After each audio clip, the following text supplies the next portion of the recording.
खबरों का विस्तार लगातार जारी है। अब हम बात करते हैं मध्य प्रदेश की खबर की, जहां पर मुख्यमंत्री डॉक्टर मोहन यादव ने खुली जेल कॉलोनी भैरवगढ़ का लोकार्पण किया। भैरवगढ़ जेल अधिकारियों ने सीएम का स्वागत किया। इस अवसर पर मुख्यमंत्री डॉक्टर यादव को जेल सुरक्षा बल द्वारा सलामी दी गई। इस पहल के तहत 20 बंदी क्षमता की खुली जेल का निर्माण पीडब्ल्यूडी की पीआईयू विंग द्वारा किया गया है, जिसमें बंदी अपने परिवार सहित निवास कर सकेंगे। इस खुली जेल की निर्माण लागत 3,25,48,000 रुपए बताई जा रही है। यहाँ से हमारे यहाँ उज्जैन में भैरवगढ़ विक्रमादित्यकालीन जेल रही है। जेल के अंदर की व्यवस्थाओं के आधार पर यह 8वीं खुली जेल एक नई रचना बनी है कि जो 10 साल से ज़्यादा जिन बंदियों का जीवन आजीवन कारावास में कट जाता है, ऐसे लोगों के लिए उनके जीवन सामान्य बनाने के लिए खुली जेल का प्रयोग करने का सरकार ने निर्णय किया है।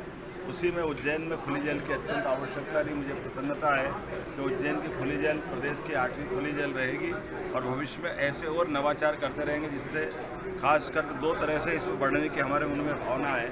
ऐसे यदि जिनको जुर्माना नहीं भर पाने कारण से जेल में है या जमानतदार के आधार पर जेल में है, तो ऐसे लोगों को कानूनी सहायता मदद उपलब्ध कराते हुए सरकार जरूरतमंदों के साथ सजग खड़ी है और उम्मीद करेंगे कि जेल के अंदर के सुधार के काम भी बराबर जारी रहेंगे।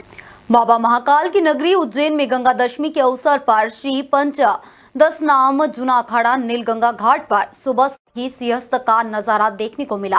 खास बात यह रही है कि मध्य प्रदेश के मुख्यमंत्री डॉक्टर मोहन यादव भी साधु संतों के साथ गंगा दशहरा पर्व में शामिल हुए। वहीं नीलगंगा पड़ाव स्थल से संत महात्मा नीलगंगा सरोवर तक गाजे बाजे के साथ सिंहस्थ महापर्व पर निकलने वाली पेशवाई के रूप में पहुंचे। यहां पर संतों ने नीलगंगा सरोवर में डुबकी लगाई। संतों की पेशवाई देखने के लिए स्थानीय लोगों की भीड़ जुटी रही। गंगा दशहरे का पर्व श्री पंच दशनाम जूना अखाड़ा मनाता आया है। सिंहस्थ से फिर यादा ताजे करते हुए हर्षोल्लास से गंगा दशहरे का महोत्सव मनाया जा रहा है।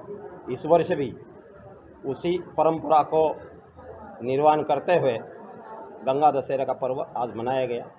माननीय मुख्यमंत्री जी ने गंगा दशहरे के देवताओं का पूजन करा। अखाड़े के नागा साधु अखाड़े के दलबल के साथ निशान देवताओं के साथ आके गंगा जी स्नान। क्या महत्व है यहाँ के स्नान का? गंगा के स्नान का ये महत्व है कि प्राचीन काल में अखाड़े जब आते थे तो कई बार वर्षों यहाँ रहते थे।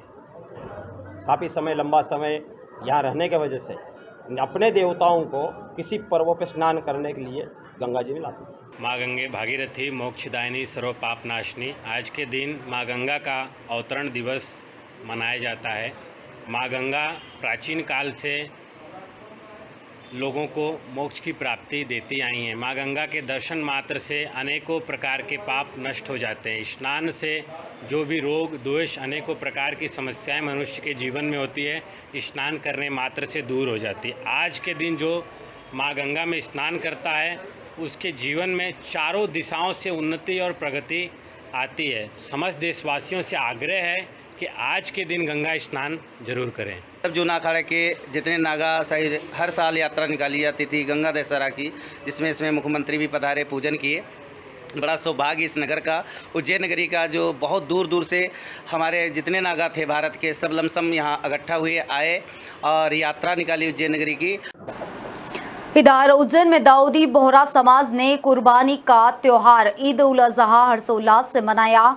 समाज जनों ने शहर की 27 मस्जिदों में फजर की नमाज अदा की है, जिसके बाद ईद की विशेष नमाज अदा की गई है। इस दौरान समाज ने एक दूसरे को ईद की मुबारकबाद पेश की है। वहीं यहूदी, ईसाई और इस्लाम तीनों ही धर्म के पैगंबर हजरत इब्राहिम ने कुर्बानी का जो उदाहरण दुनिया के सामने रखा था, उसे आज भी परंपरागत रूप से याद किया जाता है। समाज के लोगों ने बताया कि सुबह समाजजनों ने ईद की नमाज अदा की। देश में अमन चैन व शहर में अच्छी बारिश के लिए दुआ मांगी गई।